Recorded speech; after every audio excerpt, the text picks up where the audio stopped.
பிஸ்மில்லாஹிர் ரஹ்மானிர் ரஹீம்.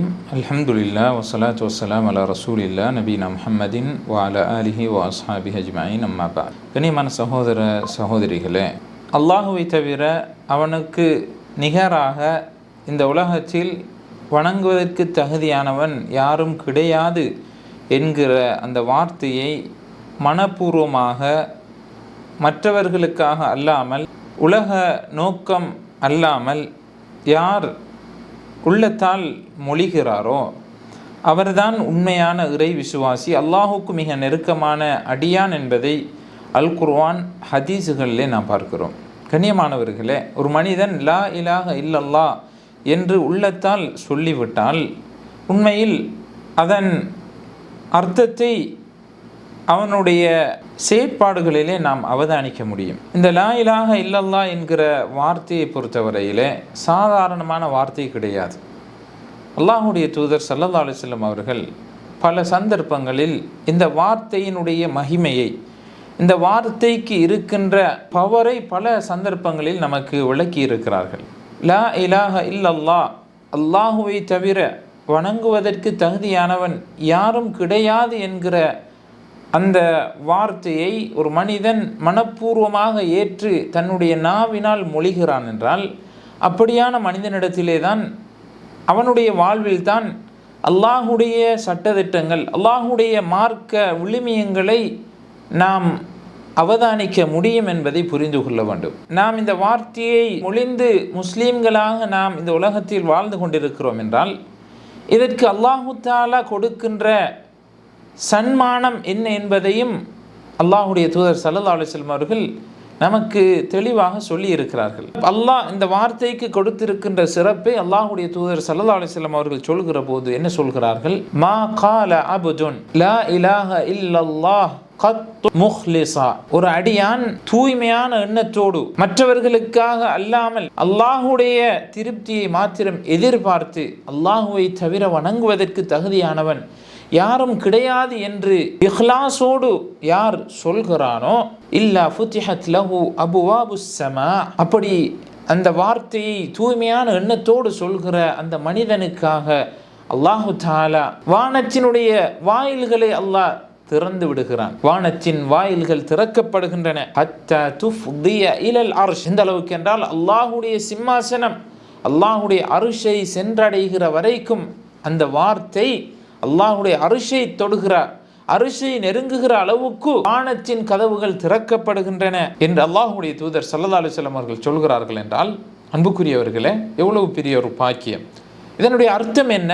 இந்த வார்த்தையை ஏற்று அதன்படி செயல்படுகிற மனிதன் அல்லாஹ்விடத்திலே பிரார்த்தனை செய்துவிட்டால் உடனடியாக அவனுடைய தேவை அல்லாஹ் கபூல் செய்கிறான். இந்த வார்த்தையின் பிரகாரம் தன்னுடைய வாழ்க்கையை அமைத்துக் கொள்கிற ஒரு மனிதன் அவன் அல்லாஹ்விடத்தில் கையேந்தி விட்டால் அல்லாஹ் உடனடியாக அவனுடைய தேவையை நிறைவு செய்கிறான், அவனுடைய கஷ்டத்தை போக்கி விடுகிறான். அவன் செய்கிற அவனுடைய வணக்க வழிபாடுகளுக்கு அல்லாஹு தஆலா நிரப்பமான கூலியை கொடுக்கிறான். இதற்கு முக்கியமாக நாம் பேண வேண்டிய ஒரு நிபந்தனையையும் அல்லாஹுடைய தூதர் ஸல்லல்லாஹு அலைஹி வஸல்லம் அவர்கள் சொல்கிறார்கள்.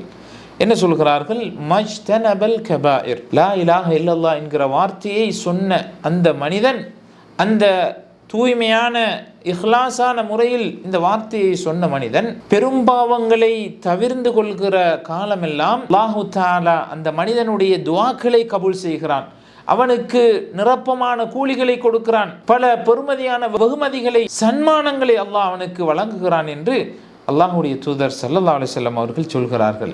கண்ணியமானவர்களே, நாமெல்லாம் முஸ்லீம்கள் என்று சொல்கிறோம் என்றால் உண்மையில் லா இலாஹ இல்லல்லாஹ் என்கிற கலிமாவை நாம் ஏற்றிருக்கிறோம். வெறுமனே இந்த வார்த்தையை நாவினால் மொழிவதன் மூலமாக நாம் முஸ்லீம்களாக மாறிவிட முடியுமா என்று கேட்டால் நிச்சயமாக கிடையாது. இந்த வார்த்தைக்கென்று சில நிபந்தனைகள் இருக்கின்றன. லா இலாஹ இல்லல்லாஹ் என்று சொல்லிவிட்டால் அதனுடைய அர்த்தத்தை புரியாத எத்தனையோ முஸ்லீம்கள் இருக்கிறார்கள். அல்லாஹுவை தவிர படைப்பாளன் இல்லை என்கிற தவறான அர்த்தத்தை இந்த வார்த்தைக்கு கொடுக்கிறவர்கள் இருக்கிறார்கள். உண்மையில் லா இலாஹ இல்லல்லாஹ் என்ற வார்த்தையினுடைய அர்த்தம் என்ன?